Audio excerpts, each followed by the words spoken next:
This bronze jar was accidentally discovered by a wild boar hunter near a small waterfall deep in the mountains. Years ago, while searching for boars, the hunter stopped to drink from the waterfall and noticed a metallic object slightly protruding from the ground. It struck him as strange, especially since he had never heard any stories about hidden treasures or the wartime Japanese army from the local elders.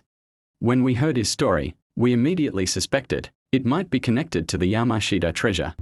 So, we launched an exploration. And eventually, we discovered a mysterious object during our search, which will be revealed later in this video.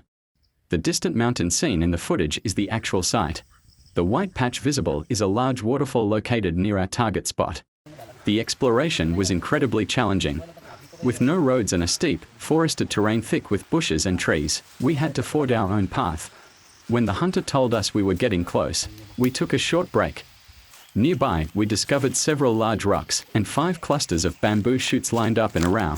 One of the large rocks had a pyramid-shaped top, and its sharp peak pointed like an arrow directly at the middle bamboo cluster. Curious whether this arrangement was a kind of sign, we tried dowsing. Interestingly, the dowsing rods gave us a gold signal, but in the opposite direction of the rock's pointed arrow.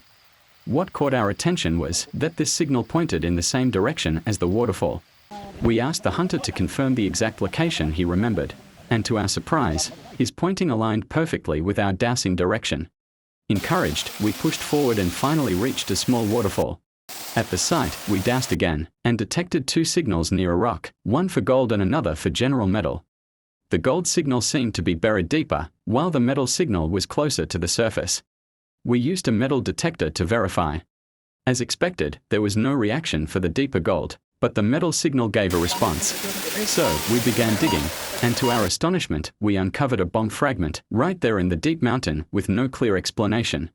Since it was already late afternoon, we ended our first expedition and made plans to return for a more thorough excavation of the gold signal.